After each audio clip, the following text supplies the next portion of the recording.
Hello Chipmunk and Chipette fans, and welcome to another Alvin and the Chipmunks anniversary retrospective. My name is Grandy Tamayas, and today, May 22nd, 2020, is the 33rd anniversary of the very first Alvin and the Chipmunks theatrical film, The Chipmunk Adventure. For those of you who have never seen or heard of this 1987 animated film, this podcast will eventually contain major spoilers, and if you haven't seen it, you definitely need to. In which case, stop listening to this, go down to your local used DVD store. Oh, darn it, you probably can't because COVID-19. But when that's over, go and buy a copy if they have it, just like I did. Or buy it on eBay, Amazon, or whatever digital service you use to stream movies these days. That said, I assume those of you who are left are ones who have seen the movie and are here to celebrate the occasion, or don't care about spoilers and maybe want to know what makes the Chipmunk Adventure so great. And since I know a lot of my subscribers are more familiar with the live-action Alvin and the Chipmunks film continuity, I just want to let them know that even though I love the Chipmunk Adventure more for reasons I'll explain soon, I'm not here to argue whether it's better than those films. And this is coming from a guy who pretty much did grow up on the live-action Chipmunks. So, at least for the beginning portion of this retrospective, think of it as a telling of a live-action Chipmunk fan's first experience with the Chipmunk Adventure. After which I'll discuss a lot of the plot details and conclude with explaining the legacy that this film left behind. Before we begin, I just want to let you all know that this is going to be a fairly long podcast, and it would have been a nightmare for me to edit if it was an actual video. So why don't you make yourselves comfortable, listen to this while you're doing something else, maybe grab a snack and drink, and enjoy. My introduction to this film was back in 2015, when the CGI series began airing on Nickelodeon. That series got me interested in doing research about the rest of the franchise, and thus why I'm a big fan and doing this YouTube channel today. And after a while of looking through Wikipedia pages, I stumbled upon this film. Then I saw a clip of the Girls in Rock and Roll scene on YouTube, as well as the original trailer. That got me hyped enough to want to buy it for myself, so on the day before Thanksgiving, I went down to my local used DVD store, like I said earlier, and found a copy for $8. I got home, popped it in the Blu-ray player, and, well, I enjoyed it so much that I saw it twice that evening, because it's actually a pretty short movie. Minus the credits, so you could watch it 2.5 times in the time that it takes to watch Avengers Endgame. And the next day, I watched it in my family's SUV on our road trip to spend Thanksgiving with relatives. Close to a year later, I bought a Chipmunk Adventure poster on the internet, and it hangs on the wall of my bedroom to this day. So needless to say, yeah, I enjoyed the movie, but instead of me rambling about how much I love the Chipmunk Adventure, let's finally get into the meat of the matter and go over the plot of the film. Last warning for spoilers, by the way. The Chipmunk Adventure is one of those animated franchise films that falls into a surprisingly large category of such films set within and released during the era of its original cartoon run. So, in some ways, it does kind of expect you to already know who the main characters are. But regardless, for the purposes of just the film, it does establish a very important thing about its main character, Alvin. He's a kid who just wants to get out and see more of the world, and is jealous that Dave gets to go on a business trip to Europe. He even says, "I need a little culture in my life," and starts naming off famous European landmarks like the Eiffel Tower in Paris, the Sistine Chapel in Vatican City, and the Louvre in Rome, also Paris. And despite how much I'm like Simon, I can totally relate to Alvin in this instance. I too do not like being cooped up inside the house and would someday like to take a trip outside of the continental United States. I really should have gotten out more as a kid, which really makes me want this whole COVID-19 thing to end soon. Alvin would most certainly go insane under these conditions. Getting back on track, Alvin's desire to travel around the world is further shown through the choice of arcade game that he plays in the diner scene with Brittany, Around the World in 30 Days, in reference to one of Jules Verne's greatest adventure novels, Around the World in 80 Days. In fact, inspiration from Verne's novel can be found throughout the film. As someone who has read it, I know. Definitely read it if you haven't, it's a fantastic book. But anyway, the plot that ensues after the diner scene is for the Chipmunks to compete in a race against the Chipettes to circumnavigate the globe by hot air balloon to win $100,000, and vice versa for the Chipettes' goal and motivation. Why do either of these teams want $100,000, you may ask? Do they need it to save someone who's sick or pay off a debt? Well, no, they don't. They're kids. You could call this not perfect cinematic writing, but again, they're kids. Kids are going to want money or some sort of power even if they don't know what to do with it. And let's be honest, because Alvin's motivation to see the world is so strong with his adventure-loving character, he probably would have accepted the race for free. The money was just a little push over the edge for him and to get everyone else except Simon interested in the race.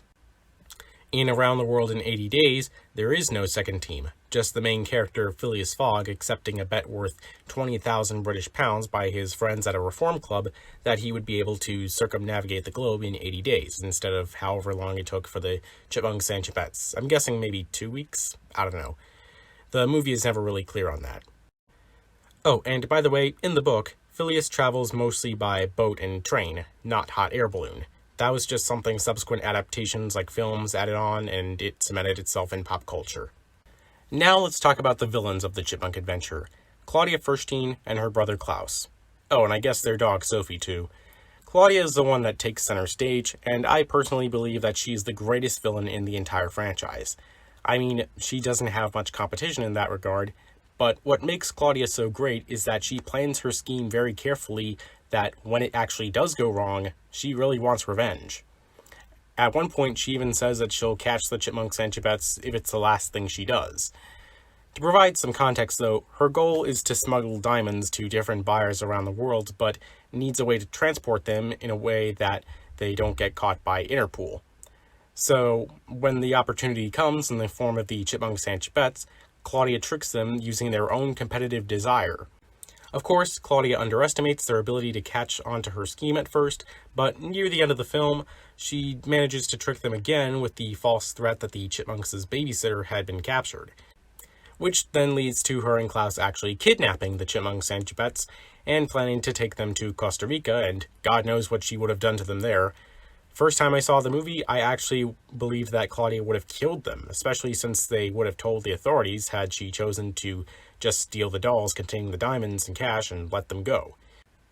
See, what separates a villain like Claudia from others like Uncle Harry the Chipmunk in the cartoon is that with Harry, his schemes and tricks against the Chipmunks was never supposed to hurt them.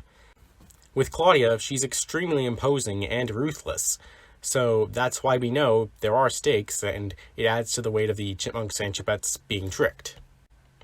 For the remainder of the section, which is still quite a lot, I'm going to explain some of my favorite moments and aspects about the film, somewhat out of order just because I don't want to make explaining them any longer than they already are, starting with that babysitter I mentioned a moment ago. At the beginning of the film, Dave hires an old woman named Miss Miller, voiced by Dodie Goodman, to look after Alvin, Simon, and Theodore while he's away on a business trip. Long story short, she doesn't end up serving much of a purpose until the end, when her reckless driving skills lead to Claudia and Klaus being stopped, and the Chipmunks trick her into letting them leave from her supervision. Now, her role in the Chipmunk Adventure is a bit confusing considering that she appeared in the cartoon series several months prior, but I do want to save that topic for its own video someday. Oh, and according to Ross Bagdasarian Jr., the reason why Miss Miller as a character was created was just so that they could have a character sing some of his dad's old songs, like Witch Doctor and Come On to My House, like Miss Miller does in the film. Then there's all the locations that the Chipmunks and Chipettes visit on their trip. We get a few quotable lines, including some sarcasm from Simon when the Chipmunks land to make their first unknowingly diamond doll drop-off in Mexico City, while the Chipettes go scuba diving in Bermuda to make their diamond doll transaction in a sunken ship. And there's a thrilling sequence where Brittany almost gets eaten by a shark. Not kidding. There's also no dialogue in the scene, which adds to the suspense. Right after that, there's a montage where most of the other drop-offs are shown as they travel to places like Peru, specifically the village of Machu Picchu in the Andes Mountains, Venice, Paris, London, and I think at one point the Chipmunks go to Morocco or somewhere else in northern Africa, I'm not entirely sure. Also during the montage, well, actually for about the first half of the film, there's a running gag where Theodore gets his food stolen or is unable to receive it before he gets dragged away by his brothers to resume the trip. Then we get what is perhaps the most epic scene in the entire movie. The Girls of Rock and Roll musical number in Athens, Greece. Everything about the scene is perfect. The choreography, the vocals, the ancient ruins as the setting, and just the song itself. It really sums up the rivalry of the Chipmunks and Chipettes, or at least Alvin and Brittany, not just in the context of the film's plot and their goal, but really in general throughout the 80s era of Alvin and the Chipmunks. But there's another song later in the film that, while completely opposite to the tone of the Athens scene, has the film's most emotional moment. After they're all done in Athens, the Chipettes end up being captured in Egypt, and a little 5-year-old prince wants to marry Brittany. Don't ask. Then they change into these belly dancer outfits that they wear for the rest of the film, and as an engagement present, the prince gifts Brittany with a baby penguin.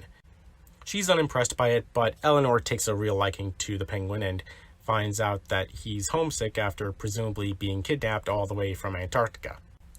But then Brittany decides she's had enough and wants to find the dolls and escape, which then leads to the film's most controversial moment. Brittany and Jeanette sneak into a large room where the dolls are being guarded by cobras, so they snake charm them by singing a song called Getting Lucky. Despite their questionable attire, the way they charm the snakes, and the lyrics of the song, any idea of this being a joke for the adults flew right over my head first time I watched the film. I recognized those individual elements, but I didn't put them together at first. I thought they were just lucky in the fact that they escaped with the dolls and their lives from venomous cobras. And now it's sort of become a joke in the Chipmunk fandom that getting lucky is the act of where baby chipmunks come from, essentially. Meanwhile, the Chipmunks are in, I think, Fiji, if the foreshadowing with the game and the diner scene is to be believed. But based on the jungle, this could also be Australia, New Guinea, or somewhere else in Oceania. Geography is a great skill. Anyway, Theodore gets kidnapped by a tribe and is worshipped as their Prince of Plenty, while Alvin and Simon are forced to become his slaves after they attempt to rescue him. Back in the sky, Brittany and Jeanette discover that Eleanor had taken the baby penguin with them and wants to return it to its family. Brittany doesn't want to at first because they might lose the race, but she gives in to her sympathies and agrees to take it back to Antarctica. This then leads to the emotional scene I was talking about earlier, where the Chipettes sing this really sad lullaby called My Mother, which really shows how sad and homesick the baby penguin is. And from the lyrics, it's actually implied that the Chipettes can relate to the baby penguin, which is all the more heartbreaking when you consider their backstory from the cartoon. To avoid going off on a tangent, I'll do a video on this topic someday as well, but for now I'll say that it leaves the question of how did they end up in Australia? I'll admit, for the first time I saw the film, I cried during that scene, and in my previous video I said I have a very young brother, and when I showed it to him the first time, he cried too. There's even a video on YouTube of a little girl watching the My Mother scene in the backseat of a car, and she cried as well. For those of you who have seen the movie, be honest with me and let me know in the comments whether you cried too. The Chipettes return the baby penguin to its parents, but were followed by 2 of Claudia's henchmen, which attempt to steal the dolls back, but the rest of the penguin colony pelts them with snowballs. Then the Chipettes find out that the dolls are filled with diamonds and realize the whole race was just to get them to smuggle them across international lines. Fearing for the Chipmunks, they go to find them. Back in presumably Fiji, it's 3 o'clock in the morning, and Prince Theodore has a craving for mushrooms! Okay, sorry, I couldn't resist. And Alvin and Simon discover some cave artwork saying that the Prince of Plenty is supposed to be sacrificed on the night of the following full moon, which just so happens to be that night. Unfortunately, Alvin and Simon get captured and put on the sacrifice platform too, which is only suspended above a pit of crocodiles by ropes, which the tribe plans to burn. To stall them for as long as possible, the Chipmunks sing Woolly Bully. Wait a minute. Female characters go to a palace in the desert and get a wardrobe change into revealing outfits. Another character gets mistaken for a godlike entity by a tribe. A bunch of cute animals all gang up to attack the bad guy henchmen at some point, and 3 male characters are about to be sacrificed to a pit? Where have I seen all those before? Return of the Jedi. So they are found by the Chipettes after hearing the music from the sacrificial ceremony, and Eleanor uses a pair of binoculars to spot a bonfire and a chubby little butterball tied to a stake, which just so happens to be Theodore. Funny enough, Alvin had independently come up with the same butterball description for Theodore a few scenes earlier. Also, I know people have called the movie out for there being no way the Chipettes could have found the Chipmunks to rescue them, but early on in the movie, Brittany says that she knows the route she and her sisters were going to take for the race was shorter than the one the Chipmunks were going on, meaning she would had to have known that from a map. Since they needed a map for the entire trip, they would have known which direction the boys were going. Plus, depending on where in Antarctica they returned the baby penguin, it might not have been as far to reach Oceania than the distance from Egypt to Antarctica. Again, geography is a great skill. Anyway, they rescue the Chipmunks, and I already covered most of the ending of the film. They get back to California, Claudia and Klaus chase them through the airport, the Chipmunks and Chipettes get kidnapped by them, and Claudia and Klaus get stopped because they weren't wearing their seatbelts. Listen to Theodore, people. Always wear your seatbelt. Now, with that long and drawn-out segment done, let's briefly discuss my overall thoughts and impact of this film. I mentioned a few of the songs already, and as epic as I said the Girls of Rock and Roll scene is, the greatest piece of music in this film is actually the opening instrumental, composed by Randy Edelman. It captures a lot of the same elements as music from many of the Disney films from around that era. And speaking of Disney, a lot of the animators for the Chipmunk Adventure were actually hired by Bagdasarian Productions from Disney after the film The Black Cauldron bombed at the box office. Though, unfortunately, the Chipmunk Adventure bombed as well, making less than $7 million. And this was a problem for a lot of animated movies at the time, especially ones, like I said earlier, that were based on cartoons or set within them. Transformers, the original animated movie from 1986, was another example, which made even less money than the Chipmunk Adventure. But these kinds of films have become cult classics in the decades since. It's also amazing that the Chipmunk Adventure even made as much money as it did, given all the problems that the filmmakers were having behind the scenes. They had a tight and rushed deadline to meet in order to coincide with a merchandising deal for the film. Director Janice Carmen was pregnant with her and Ross Bagdasarian's first child, Vanessa, and production required traveling to more countries than the characters did themselves in the film. So a lot of scenes and concepts were cut from the film because of time constraints. And while I'm happy with how the film turned out, a part of me still wants to know what was left on the cutting room floor. If only the original script were available, Monkipedia could get a lot of trivial stuff. I'll admit, maybe my interest in this movie is a bit biased, since I've always found the 80s era of the franchise to be the most interesting, especially in terms of the sheer volume of content in and outside the show itself. And maybe this movie isn't as objectively good as I make it out to be. This movie does have its fair share of people who dislike it, nostalgia critic, but I'd be lying if I said that the Chipmunk Adventure wasn't one of my favorite films of all time. Were it up to me, it'd be preserved in the Library of Congress like many of the other greatest movies ever made. Anyway, if you managed to stick through this mammoth of a retrospective, feel free to let me know in the comments how this film has impacted you in its 33-year legacy. Don't forget that you're also welcome to leave a like, subscribe, check out some of my other videos, and leave suggestions for future video topics you would like me to cover in my elaboration series. Also, I would appreciate it if some of you could share this with any Alvin and the Chipmunks fan communities, or just anyone you know who likes Alvin and the Chipmunks. With all that said, thank you, and have a nice day.